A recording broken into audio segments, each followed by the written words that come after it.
Hey folks, welcome to the latest edition of the Red Letters Dialogues podcast. On this edition, I'd like to begin by reading two particular verses, one from Philippians chapter 1 verse 9 and Hebrews chapter 5 verse 14. Philippians 1:9 says the following, "And this I pray, that your love may abound still more and more in knowledge and all discernment." Hebrews 5:4, New King James Version. "But solid food belongs to those who are full of age, that is, those who by reason of use have their senses exercised to discern both good and evil."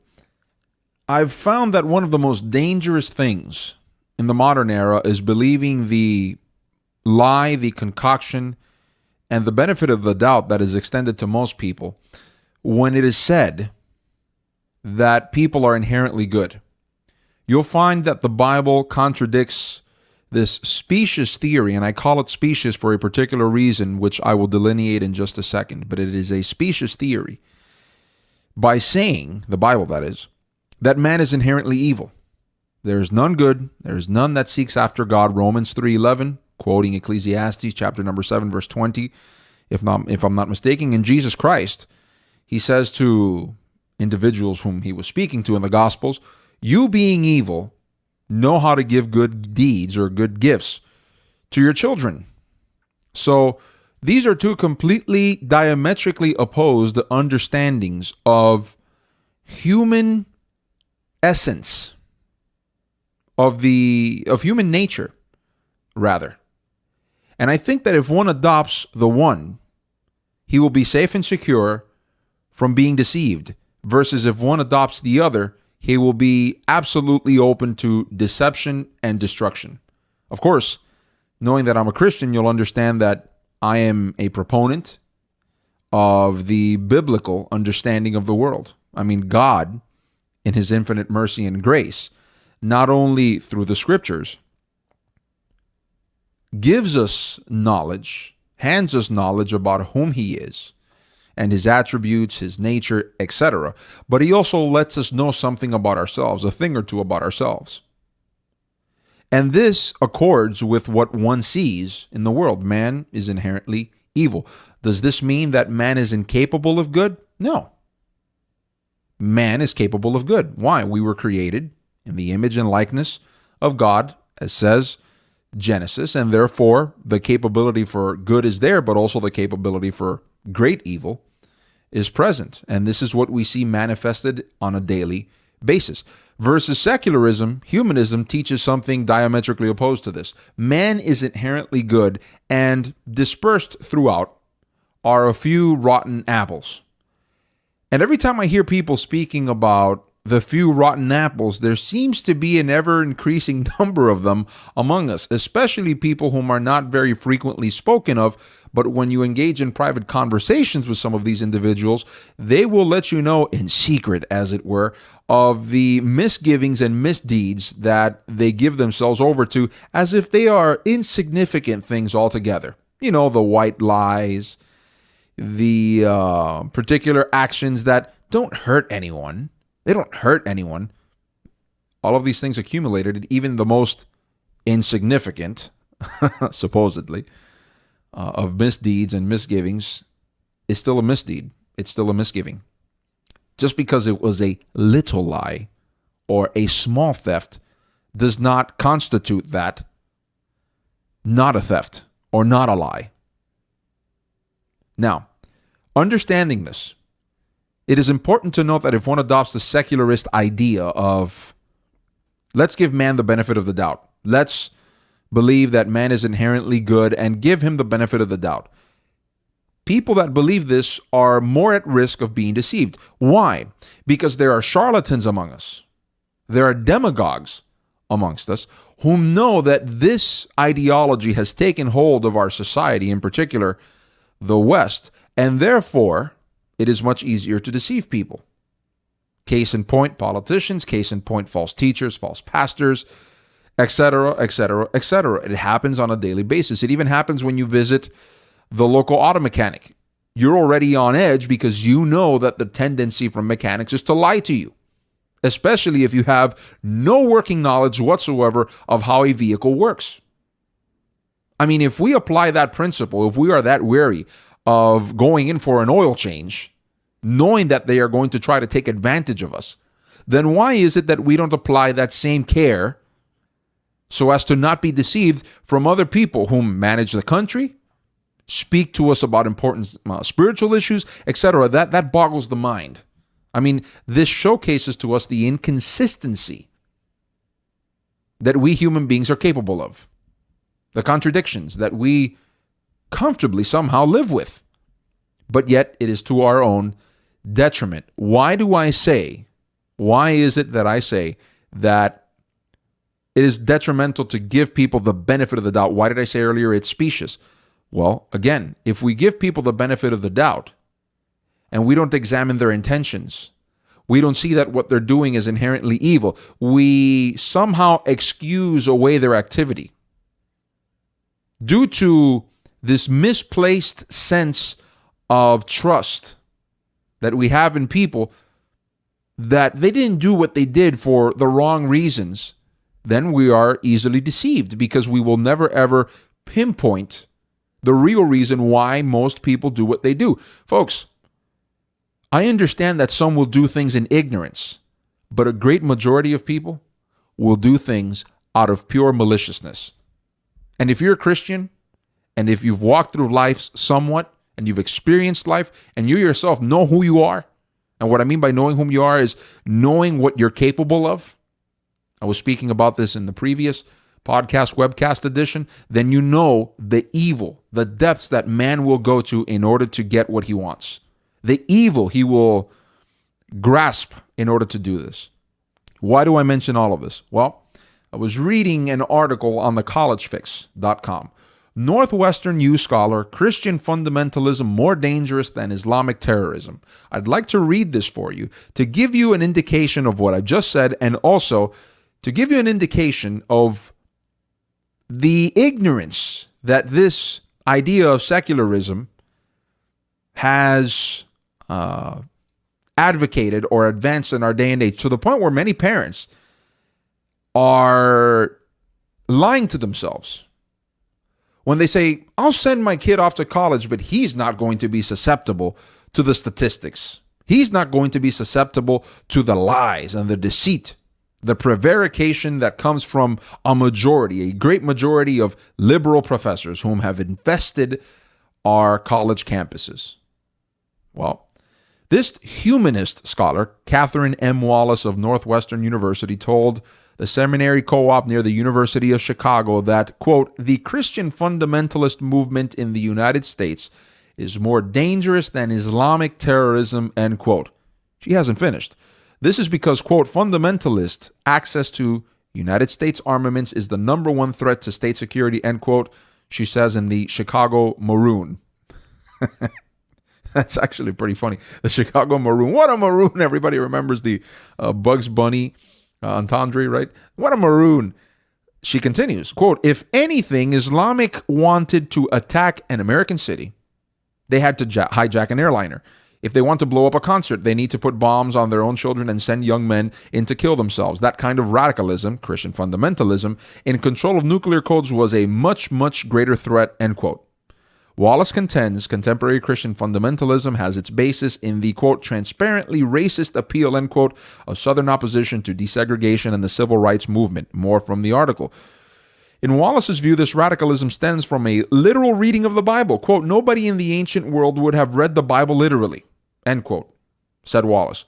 The idea of a literal reading is a thoroughly modern phenomenon. According to Wallace, church fathers of the past would discourage anyone from taking the Bible literally.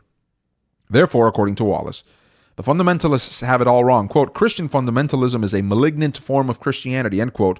In her opinion, her literalist reading, or their literalist reading, creates misconceptions of what the Bible means, fostering a climate of hate and leading to increased and unnecessary conflict between Christians and the rest of the world. When asked a final question on how she thought Jesus would respond to modern political climate, Wallace answered on a positive note. Quote, Jesus was first a Jewish prophet reciting the Jewish rant in its standard edition, which is social justice, socioeconomic justice, care for widows and orphans, which is to say the unemployed or unemployable, People who can't earn their own living and the just sharing of the world's resources, end quote. So, why is she imposing her own literalist view of what Jesus would say if she's telling us not to read Jesus literally? Think about that for a second. She is imposing her own relativistic and yet in her own weird, strange way, literalist view. I'm not saying that this is what Jesus says. I'm saying that she advocates this as a literalist reading about Jesus. Notice what it says. When asked a final question on how she thought Jesus would respond to a modern political climate, Wallace answered on a positive note. In essence, she is affirming what in her mind Jesus would have said literally. But I ask you, if she says not to read the Bible literally, could we take what she says that Jesus would say literally? Just on a pure examination on this, on a common sense based examination of this falls flat on its face. But let's examine this a bit further. Let's return to the beginning. She says she's a humanist. She's a humanist. It goes back to what I was saying earlier. Think upon what it was that I was saying earlier. This humanist understanding of human nature, that men are inherently good and there are a few rotten apples dispersed between, has led to much deception because people tend to give other people, via that viewpoint, via that starting prejudice, if you will, because it is a prejudice. It is a prejudice, prejudgment. It has led many people to be deceived. Because instead of being weary of and taking care of their spirit, their mind, their heart, and taking care that they would not be deceived, they automatically open themselves up, resting their guard, as it were, and being open to all types of deception. Since men are inherently good, there are only a few rotten apples dispersed between. I can trust anyone. I mean, from a young age, we don't teach that to our children. If we truly love our children, we don't teach that to our children. We say to them, we teach them, don't talk to strangers. Does it mean that all strangers are evil people? Pedophiles, for example? Of course not. But we are taking care that just in case a pedophile approaches our children, that they would not be easy prey. I mean, it's a very, very, very common sense based approach. I would dare say biblical approach. But yet suddenly, we're taught something completely different now. We're taught, no. Men are inherently good. It's just a few rotten apples dispersed in between. And this is what leads many parents to bring down their guard, send their children off to college, off to university, to become massively indebted for feminist studies or Hollywood studies or the music industry studies, what have you. They can't have a career in that. And whilst they're going through the grinder, their ideological grinder, that is the modern university, it spits them out as repeaters, echoes of Marxism, Leninism, and atheism. And we wonder, what happened? What happened to Jenny? What happened to John? I'll tell you what happened. You fed them to the lions.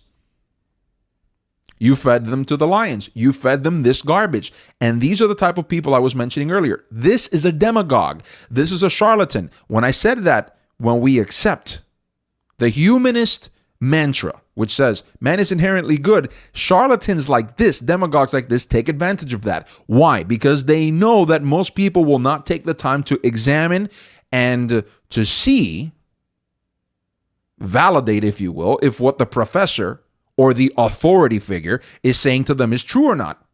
They know that these are impressionable young adolescents assisting their classrooms, and they're simply going to take out on the authority of the professor. And they know this, and they take advantage of it. They're exploiters. That's why I do not hesitate to call them charlatans. That is what they are. These people are prevaricators. They're liars. They're connivers. And notice what she says. Christian fundamentalism, this movement in the United States, is more dangerous than Islamic terrorism. Yes, because I do remember somewhere Jesus saying that we have to convert the world to Christianity by the sword the same way, in the same vein that Islam does it. I did read that somewhere in Matthew chapter 50. He did say that there. I think verse 10, if I'm not mistaken, or verse 1003. It depends on the translation of the Bible that you're reading. And I also read somewhere that we ought to hate our enemies. And we ought to subjugate the entire world under the power of Christianity. Just like Islam says, the infidels, you shall kill them, or at the very least, subjugate them, a jizya for them, so that they may feel the pressure and be forced to convert to Islam. And then at the same time, that the work of the Muslim, the work of the Mohammedan, is to bring the entire world under the rule of Allah. Certainly there are similarities, stunning, striking similarities there. And then she moves on to say fundamentalist access to the United States armaments is the number one threat to state security. Surely, because Christian fundamentalists, those Christian fundamentalists, they're just waiting to get their hands on the nuclear code so that they can do away with anyone who's not a Christian. Absolutely, because that's what Jesus Christ taught. That is exactly what Jesus Christ taught. In the year 2016, I make this commandment in year 32 AD. That in 2016, we should have a Christian president, and that Christian president should have access to the nuclear codes and eliminate any atheistic, Islamic, agnostic, humanist elements among us. Or if you're not going to read it literally, then you would have to return and interpret it in light of that age. Take the swords, take the chariots, take the armies, and subjugate it under Christianity. Absolutely. Folks, she says this, like I said earlier, because she knows that most people are simply going to take it on her authority. They're not going to take the time to read, to peruse through the Bible to see if that is, in fact, what Jesus taught. And obviously, she has a vendetta against Christianity. And she wants to infect other people with this vendetta against Christianity.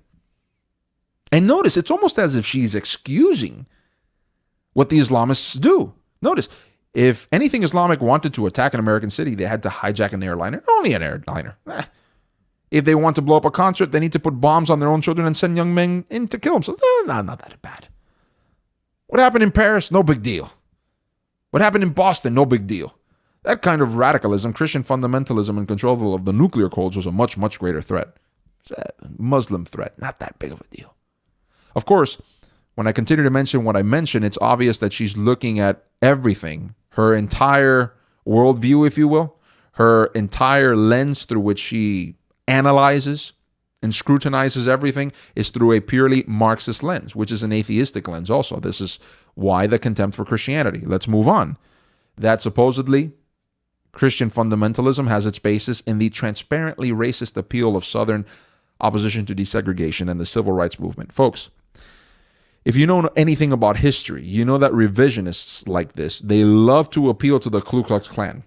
They'll say, notice how the Ku Klux Klan always alluded to Christian imagery in order to justify what they did. No one ever says they misused Christian imagery to justify their racism. You never hear these demagogues, these charlatans, those that they know that so long as you can create a negative imagery of Christianity in the ignorant's minds, they would have accomplished what they want, which is pure indoctrination. Against Christianity, of course. When it is known that in the Deep South, in segregation, in pre-civil rights times, those were known as the Dixiecrats. They were Democrats that were opposing this movement to desegregate. And in the Civil War, when Lincoln and the Republicans were attempting to pass, if I'm not mistaken, the 16th and 17th Amendments to the U.S. Constitution, they were opposed staunchly by the Democrats who controlled the South. And again, even if a few might have looked toward scriptures and would have said crazy things such as, well, the mark of Cain was blackness, and used that to justify their racism, that's not what the Bible says. They misinterpreted the Bible and applied something to it that the Bible does not say. So that's not somehow a mark against Christianity or the Bible. That's a mark against people who misinterpreted Christianity for whatever reasons, for race reasons, etc., whatever their reasons were. And then I'll end with this. In Wallace's view, this radicalism stems from a literal reading of the Bible. Nobody in the ancient world would have read the Bible literally. Surely Surely not. Because if we were to lose all of the manuscripts now that we have about the New Testament, it is known for a fact that if we were to compile all of the quotes of the so-called church fathers, we would be able to recompose the New Testament entirely. But yet they would have never advocated for a literal reading of the Bible. Again, no quotes, no allusion to history, nothing. Of course not, because she doesn't have the evidence on her side. You have to accept it on the basis of her own authority. And then she continues, Christian fundamentalism is a malignant form of Christianity. So what would be the right form of Christianity according to this woman? Well, then she imposes her Marxist worldview. Jesus, or Marx's ideology, Jesus was first a Jewish prophet reciting the Jewish rant. Notice that she uses the word rant. So she vilifies the scriptures, the Old Testament, in its standard edition, which is social justice, socioeconomic justice. I did not know that Karl Marx was a prophet of Judaism. Can someone please, anyone, any erudite, any professor of history, could you find the text? I've never read that. I did not know that Karl Marx lived during the same time that Moses lived, and that he, alongside Moses, wrote the Pentateuch, and in it that we find social justice. Can someone find those manuscripts for me? Can't be in the Masoretic text. Can't be in other texts of antiquity. Can't be in the Septuagint, or however you pronounce it. Care for the widows and orphans, which is to say the unemployable. That's right. Jesus Christ was Barack Obama. People who can't earn their own living. And the just sharing of the world's resources, redistribution of wealth or theft, as it is known to those of us that adhere to common sense. Folks, this is the sort of garbage that your children are being exposed to on a daily basis. And this is what is leading many people to abandon the faith. That and the ideology that we were mentioning, the basis for this ideology, this humanist ideology that we were mentioning at the beginning of this podcast, which is humanism. The point of view, the ideology that makes man the center of the universe and his knowledge and his being the center of the universe. There's no need for God. The accumulated knowledge of humanity has led us past, blown the gates open, the doors open on any knowledge of God. We don't need God anymore. God was for the feeble-minded, for people who can't cope. People like Freud advanced this, Marx advanced this stupid notion, etc.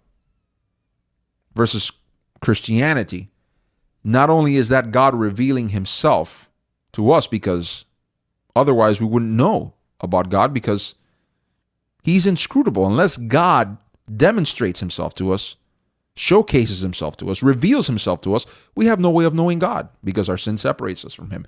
But that showcases to us God's infinite mercy and grace. Furthermore, the fact that he shows us a little about ourselves, and what I mean a little, I'm being facetious here.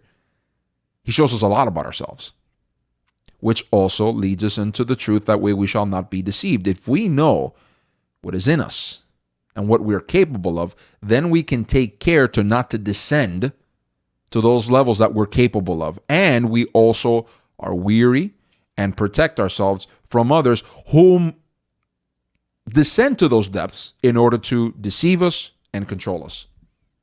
You decide. This is just one example. But you decide from what vantage point, what is it that you're going to apply yourself to? Are you going to be a humanist? Or are you going to side with God, whom teaches us to live in liberty? That's all the time I have left for this edition. Thank you for watching. Thank you for listening. Please remember to visit our website, redlettersdialogues.com, redlettersdialogues.com. Subscribe to become part of our email subscriber list so that you may be among the first to know when we publish these videos and other articles and other resources on our website. Please do not forget also to become a subscriber to our website through a small recurring monthly fee. You will help us stay afloat economically, or if you can only donate one time or infrequently, please do so. Visit our website, redlettersdialogues.com, and click on the subscribe button. Last but not least, let others know about it. If you have been blessed by the resources that this ministry has to offer, please let other people know about it. This has been Gio.